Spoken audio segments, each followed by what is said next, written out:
Mapagpalang araw po sa ating lahat. Ako po si Emmanuel O. Alejandre. Ito po ang aking daily devotion ngayong April 24. And for today, ating pag-uusapan kung ikaw ba ay guilty or not guilty. And this relates to the topic of forensic justification na makikita natin sa Romans chapter 5 verse 1 na nagsasabing peace and hope. Therefore, since we have been justified through faith, we have peace with God through our Lord Jesus Christ. Sa Tagalog, na nagngangalang mga bunga ng pagtanggap ng Diyos. Sapagkat napawalang sala na tayo sa pamamagitan ng ating pananampalataya, mayroon na tayong mapayapang ugnayan sa Diyos sa pamamagitan ng ating Panginoong Hesukristo. So, to keep it short, we are not guilty anymore. Why? Because we have faith of God's grace through our Lord Jesus Christ. Because justification is a once for all declaration by God.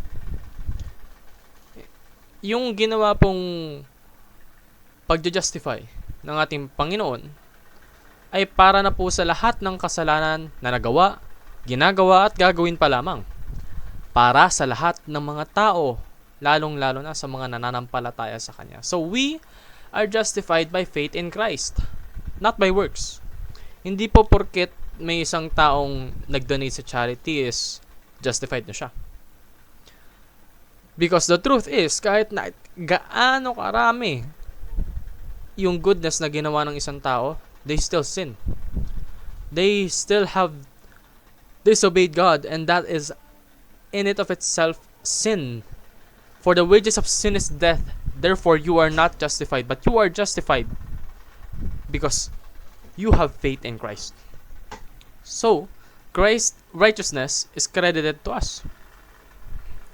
Yun daw pong kagitingan ni Kristo ay ginamit upang tayo maligtas. So, let's treasure our freedom in Christ.